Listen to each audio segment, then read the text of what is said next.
Hello friends, welcome to you my continue income channel. आज हम इस वीडियो में बात करेंगे यूपी स्कॉलरशिप की आ रही समस्याओं के समाधान के बारे में। बहुत अधिक संख्या में स्टूडेंट्स के क्वेश्चंस आ रहे हैं कि सर हम अपना फार्म रजिस्ट्रेशन तो कर ले रहे हैं लेकिन हमारा फार्म लॉगिन नहीं हो रहा है, आखिर कब लॉगिन होगा।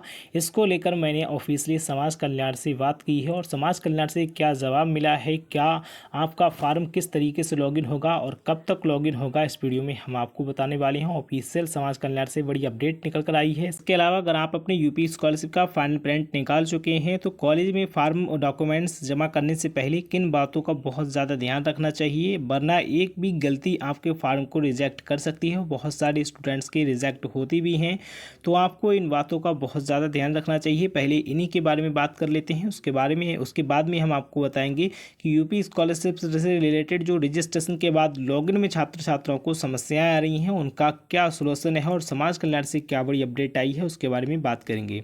तो दोस्तों, यहाँ पर अगर आप अपनी यूपी स्कॉलरशिप का फार्म फाइनल प्रिंट निकाल चुके हैं या फिर आगे आने वाले समय में निकालने वाले हैं तो आपको जमा करने से पहले कॉलेज में कौन कौन सी बातों का बहुत ज़्यादा ध्यान रखना चाहिए। तो सबसे पहला तो यहाँ पर आपको अपनी सारे डॉक्यूमेंट्स बहुत अच्छे से चेक कर लेना चाहिए। पूरे जितने डॉक्यूमेंट्स की रिक्वायर्ड्स आपके कॉलेज से की गई है उसमें से एक भी डॉक्यूमेंट्स आपका कम नहीं होना चाहिए।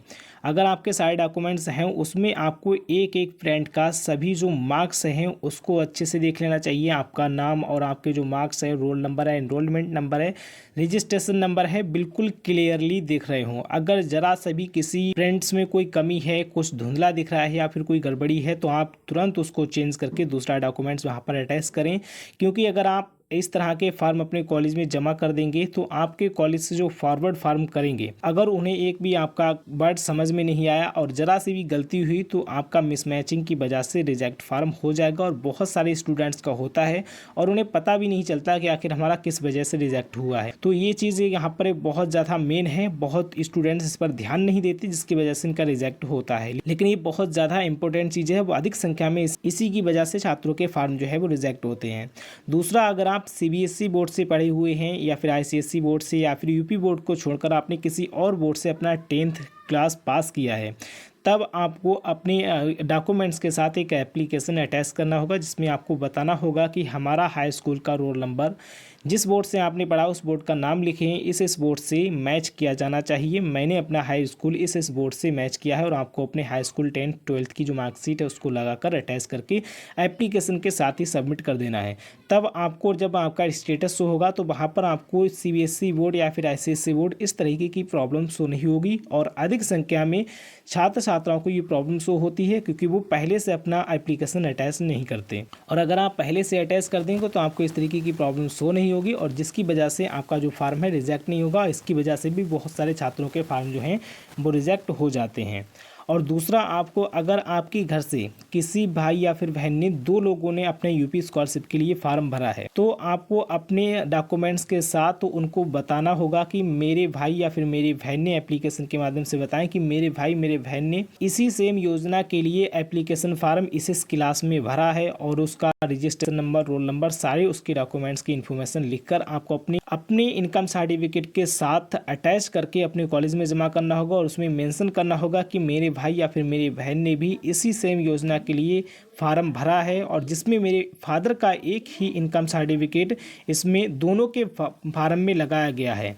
तो मुझे डुप्लीकेट इनकम सर्टिफिकेट की समस्या का सामना ना करना पड़े, इसलिए मैं पहले से ही अवगत कराता हूं उसके सारे डॉक्यूमेंट संकलन करके। अगर आप ये नहीं करते हैं तो आपको आगे आने वाले समय में प्रॉब्लम का सामना करना पड़ेगा। और आपने देखा भी होगा बहुत स्टूडेंट्स का आता है लेकर income certificate, duplicate income certificate, duplicate income certificate, और इसकी वजह से बहुत सारे स्टूडेंट्स के फार्म रिजेक्ट भी होते हैं। तो वो यही समस्या होती है। अगर वो अपने यूपी स्कॉलरशिप के प्रिंट अपने कॉलेज में जमा करते समय इस तरीके से लिख कर देते, तब आपको ये चीज़ अपने यूपी स्कॉलरशिप के स्टेटस में बिल्कुल भी शो नहीं होगी और इसकी वजह से आपका फार्म रिजेक्ट भी नहीं होगा। अगर आपने ये नहीं किया तो आपको आगे चल के बहुत समस्या आएगी और आपका फार्म जो है वो रिजेक्ट भी हो सकता है। इसके अलावा और भी बहुत सारी बारीकियां होती हैं जो आपको ध्यान रखना चाहिए जिससे कि आपका फार्म रिजेक्ट ना हो। जो आपके कॉलेज से रूल्स बताए गए हैं उनको फॉलो करें। और ये जो मैंने आपको बताई है ये बहुत ही ज़्यादा स्टूडेंट्स के स्टेटस में शो होती हैं और बाद में वो परेशान होते हैं। अगर आप ये काम पहले से कर लेंगे तो आपके स्टेटस में इस तरीके की समस्या शो नहीं होगी, इसीलिए मैंने आपको यहाँ पर पहले ही इससे अवगत करा दिया है। इसके अलावा बात करते हैं यूपी स्कॉलरशिप का फॉर्म। अगर आप रजिस्ट्रेशन कर चुके हैं और अभी तक आप लॉगिन नहीं कर पा रहे हैं, वहाँ पर आपको लॉगिन करने पर BR सॉरी या फिर अदरवाइज़ किसी और तरह की समस्या का सामना करना पड़ रहा है, तो इसके लिए ऑफिशियली मैंने समाज कल्याण से कॉन्टैक्ट किया, तो वहाँ से मुझे यही जवाब मिला है कि अभी सभी स्टूडेंट्स के लिए साइट तैयार नहीं हुई है, बस आप थोड़ा वेट करिए, अभी समय बहुत है, रजिस्ट्रेशन कर लिया है, जल्द ही आपका भी लॉगिन हो जाएगा। तो यहाँ से आप समझ सकते हो उन्होंने बोला कि अभी सभी स्टूडेंट्स के लिए साइट तैयार नहीं हुई है, तो आप थोड़ा वेट करिए, समय भी बहुत है। तो आप ये चीज़ बिल्कुल साफ मान के चल सकते हैं कि अभी आपकी जो साइट है वो भी पूरी तरह से तैयार नहीं हुई है। अगर आप सर्वर को परेशान हो रहे हैं या फिर VPN लगा रहे हैं, किसी तरीके से कोशिश कर रहे हैं लॉगिन हो जाए और नहीं हो पा रहा है, तो परेशान मत होइए।